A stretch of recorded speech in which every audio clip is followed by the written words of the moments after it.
And my point about writers and bookers, I want to say about that, because this is important.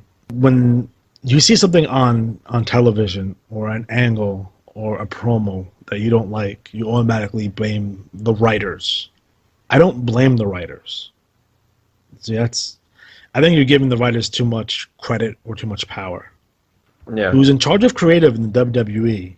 It's very simple. It's Michael P.S. Hayes, Stephanie McMahon, and then Vince has the final say. So a writer can approach a Michael P.S. Hayes with an idea. Doesn't mean it's going to go anywhere. You know, Right. they're the ones booking the shows. They're the matchmakers.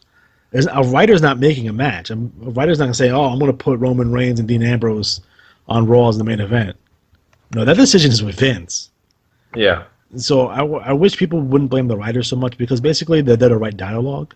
So they'll write out a promo and hopefully they can pull it off. I mean, that's from the interviews that I've seen and interviews I heard. I mean, they may come up with an angle or a feud, but the buck stops with those three people. So if you want to blame anyone if you don't like a creative direction, those are the people that you blame. Not some Hollywood writer that's struggling to make ends meet, and that they turn over at such a rate at this point that it's completely insane. I don't know. Would I like to be a writer for WWF? I think anyone would. Anyone that wants to be a booker would want to be a writer for WWE. But that club doesn't seem very glamorous or very good or very stable, to say the least. There, I've always felt that, from my own experience with wrestling, is that it's this is the quote I always tell people: everyone loves the circus till they work for one. Right. And that's what wrestling is once you go behind the scenes and, like I think what Jim Ross always says in his podcast is, you want to work there, it's fine, just remember whose show it is. And ultimately, the guys can drop the ball in delivery, that happens. They forget their lines, they flub them, they miss a spot, they fall through a wall and drop their Shockmaster helmet, whatever. And, when those things happen, it's often like, oh, the writers, remember who's calling the shots. Ultimately, I always think back to WrestleMania 3. WrestleMania 3, the main event was Hogan versus Andre, and it was built up as the be-all, end-all. What is the one match everyone talks about when we talk about WrestleMania 3 as the best match? Steamboat and Savage. Right, and that's because it had all the elements. And I always wonder, I've never heard Steamboat say this, but if pre-show, if Savage said to him, F them all, we steal the show. That legitimately happened. I heard an interview with Steamboat where they practiced that match, because the way Savage works, and I don't know if a lot of people know that, he writes out spots. So he goes spot 1, lock up spot, he literally does it like that. Yeah. And he was the first person that he wasn't big on calling it in the ring. Yeah. He was kind of the innovator of all right, we're gonna map out everything we're going to do in this match, and he would even test Steamboat. He'd be like, spot 43. And Steamboat would have to say the spot back. DDP was the same way. That's why the DDP Savage match is actually really good. They both went into that match saying, Hogan and Andre drew it, but we're going to steal it. And they did. Oh, yeah. And I hate the people who say that match is overrated, because you have no idea what you're talking about. That match, and what's funny about that match is that it just had all the elements of a good match. And delivered. It's like when you go to a movie and they're like, oh, it's a great movie, you'll enjoy it, and it actually does. Like when I saw Guardians of the Galaxy, I expected nothing from it. No, because they're a D-level Marvel group. Right. To be honest. I enjoyed it. Whereas when I went to see the new Star Wars, I always say, take it with a grain of salt, because it's a Star Wars movie and I was excited to see it.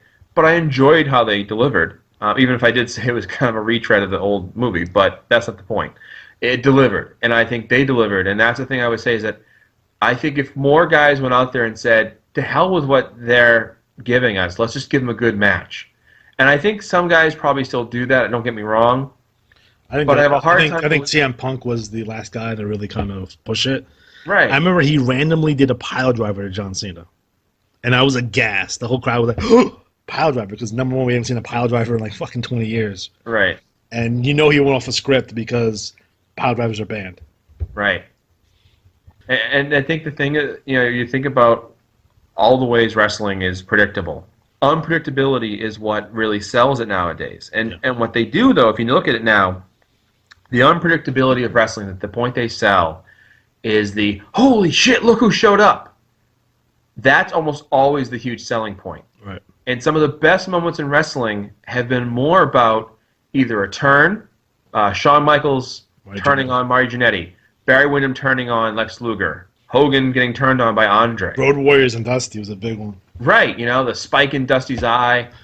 And that's one aspect. But another aspect they've kind of abandoned for a large part, until this past WrestleMania, was the out-of-nowhere win. Yeah. And that Zack Ryder ladder match win, I always think back to remember the 1-2-3 Kid, X-Pac, when he beat Razor Ramon and it put him on the map. I remember I followed Sean Waltman as Lightning Kid. Global? But I followed him before that in the wrestling sheets. And I read Pro Wrestling Torch, I read Control Mayhem, I read a bunch of different ones. And it was this guy I kept hearing about, Lightning Kid, Lightning Kid, Lightning Kid. He's fantastic. He's skinny as a rail, but this kid does crazy moves. Trained by Boris Malenko, by the way. Was he really? Yep. Yeah, well, I mean, he just fantastic. And that's the thing, you don't see that much anymore. Or if you do, what lacks is the follow-up. You don't see, like, Zack Ryder won the match, and then he lost the title the next night. Now, I will say, creatively, that wasn't a bad move because it did put Miz over as a heel.